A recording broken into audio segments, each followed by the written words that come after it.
ओंकारः सर्ववेदानां यथा चाद्य प्रपूजितः तथा सर्वव्रतानांश्च द्वादशी व्रतमुत्तमम्।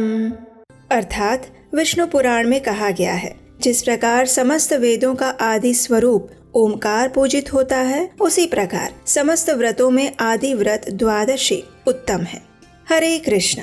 हमारे सभी शास्त्रों और पुराणों में कहा गया है कि एकादशी जैसा कोई व्रत नहीं है। इसके पालन मात्र से ही संपूर्ण पाप ध्वंस हो जाते हैं और भगवान श्री हरि विष्णु की शुद्ध प्रेमा भक्ति प्राप्त होती है। एकादशी और द्वादशी व्रत रखने का अर्थ है भगवान को प्रसन्न करना। जो मनुष्य भगवान श्री कृष्ण की शुद्ध प्रेमा भक्ति प्राप्त करना चाहता है, उसे एकादशी व्रत का पालन अवश्य करना चाहिए।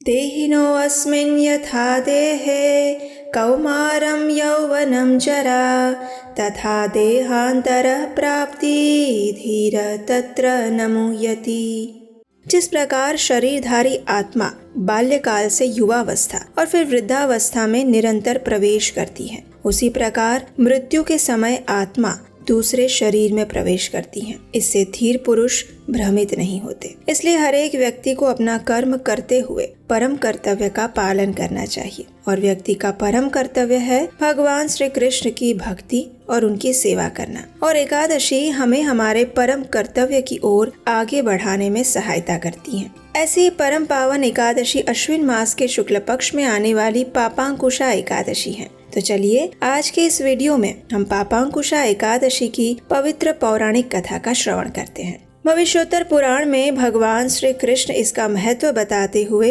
युधिष्ठिर महाराज से कहते हैं कि अगर इस एकादशी का पालन संपूर्ण निष्ठा और श्रद्धा भाव से किया जाए तो वो व्यक्ति के समस्त पाप नष्ट कर देता है और उसे अश्वमेघ यज्ञ या 100 राजसूय यज्ञ से मिलने वाले पुण्य के बराबर पुण्य फल की प्राप्ति होती है। वो परम पद को प्राप्त कर सकता है। इस दिन उपवास करके भगवान श्री कृष्ण की भक्ति में ही अपना संपूर्ण समय व्यतीत करना चाहिए। जो व्यक्ति संपूर्ण निष्ठा और भक्ति पूर्वक इस दिन का पालन करता है, उस पर भगवान अवश्य प्रसन्न होते हैं। एकादशी के दिन उपवास का जितना महत्व है, उतना ही उसकी कथा का श्रवण करना भी आवश्यक है। एकादशी कथा महात्म्य को सुनने से भी पुण्य फल अर्जित होते हैं। इस कथा को सुनाते हुए भगवान श्री कृष्ण ने कहा, एक समय हजारों वर्ष पहले एक क्रूर शिकारी विंध्य पर्वत पर रहता था। ये शिकारी इतना क्रूर और घातकी था कि वो पर्वत पर रहने वाले सभी प्राणियों का शिकार इस प्रकार करता था कि प्राणी की स्थिति देखकर हृदय द्रवित हो जाए। वो पर्वत पर रहने वाले पशु पक्षियों का तो शिकार करता ही था, लेकिन कई बार तो वो उनके एक एक अंग को काट कर उन्हें अधिक वेदना भी देता था।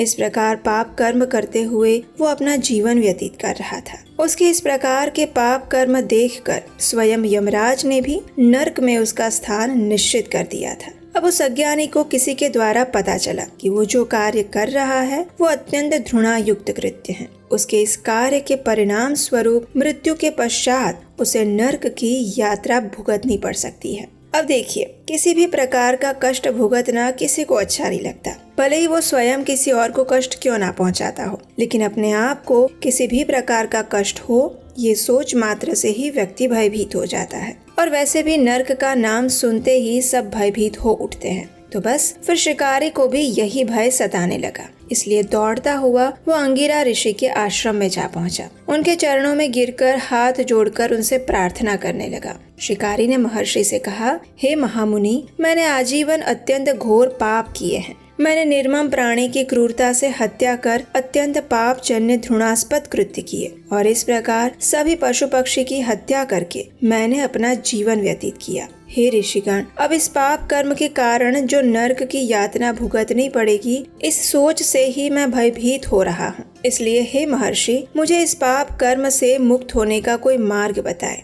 आप तो त्रिकाल ज्ञानी हैं, आप सब जानते हैं, कृपया मेरी सहायता करें।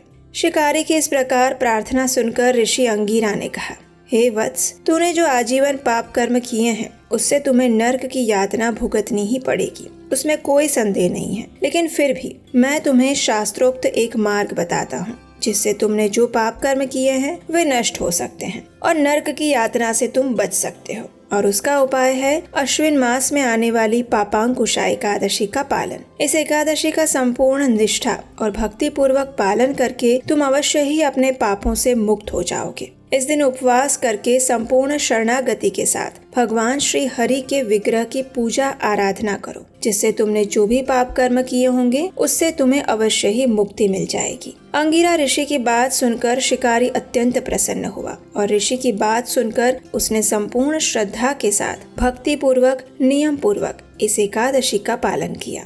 इसके परिणाम स्वरूप उसके सभी पाप नष्ट हो गए और अंत में उसने अपनी परम गति को प्राप्त किया। इस प्रकार एकादशी का पालन करके अत्यंत पापी शिकारी भी अपने घृणास्पद कार्य से मुक्त होकर परम गति को प्राप्त हुआ। इसलिए एकादशी का व्रत अत्यंत आवश्यक है। जो व्यक्ति अपने जीवन में आध्यात्मिक मार्ग पर अग्रसर होना चाहता है उसे अवश्य ही इस परम पावन एकादशी व्रत का पालन करना चाहिए।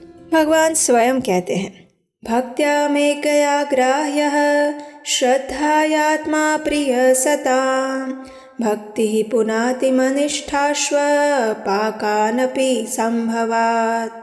श्रीमद् भागवतम के 11वें स्कंद के 14 अध्याय में भगवान कहते हैं, साधु पुरुषों की परम प्रिय आत्मा में केवल श्रद्धा युक्त भक्ति के वशीभूत होता हूँ। मेरे प्रति निष्ठा पूर्वक की गई भक्ति से चांडाल का भी चांडलत्व या जाति दोष दूर हो जाता है। अर्थात निष्ठा पूर्वक भक्ति करने वाला चांडाल फिर चांडाल नहीं रह जाता। तो इसलिए एकादशी के दिन संपूर्ण भक्ति भाव से श्री हरि की पूजा आराधना करके हम उनकी शुद्ध प्रेमा भक्ति को प्राप्त कर सकते हैं। इस दिन उपवास करके भगवान श्री हरि के पवित्र नामों का जप करके कथा, सत्संग, श्रवण और पूर्ण विधि विधान के साथ इस एकादशी का पालन किया जाए तो पूर्व जन्म के और इस जन्म के सभी पाप नष्ट हो जाते हैं। इतना ही नहीं, समस्त तीर्थों का फल भी प्राप्त होता है। इस एकादशी का पालन करने वाले व्यक्ति को कभी यमलोक का दर्शन नहीं होता। वास्तव में तीनों लोकों में भगवान पद्मनाभ के दिन एकादशी व्रत पालन के समान आनंददायक और पापों से शुद्ध करने वाला कुछ भी नहीं है। जैसे माता के आश्रय में रहकर ही समस्त जीव जीवन धारण करते हैं, उसी प्रकार एकादशी द्वारा प्राप्त शुद्ध प्रेम भक्ति के आश्रय में रहकर ही परम गति प्राप्त हो सकती है। जब तक व्यक्ति भगवान पद्मनाभ के इस पवित्र दिन एकादशी व्रत का पालन नहीं करता है तब तक वो पापी रहता है और उसके पूर्व जन्मों के पाप उसका पीछा नहीं छोड़ते। जो भी मुक्ति का इच्छुक है, स्वर्गीय लोक में उन्नत होना चाहता है, उसे पापांकुशा एकादशी का पालन करना चाहिए। इस एकादशी से प्राप्त पुण्य फल गंगा, पुष्कर, कुरुक्षेत्र में स्नान से भी कई गुना ज्यादा है। तो इसलिए इस पूर्ण पवित्र पापांकुशा एकादशी का निष्ठा पूर्वक पालन करिए और कल उसका यथोचित विधि अनुसार पारण करना चाहिए। और इस पारण की संपूर्ण विधि जानने के लिए आप हमारे इस चैनल को सब्सक्राइब करके रख लीजिए, नोटिफिकेशन ऑन कर लीजिए, क्योंकि आज शाम को हम इसकी पारण विधि भी लेकर आएंगे। और आप हमारे व्हाट्सएप और टेलीग्राम ग्रुप से भी जुड़ सकते हैं। आप हमारे इंस्टाग्राम पेज को भी फॉलो कर सकते हैं, जहाँ पर हम एकादशी से जुड़ी नियमित जानकारी प्रदान करते रहते हैं।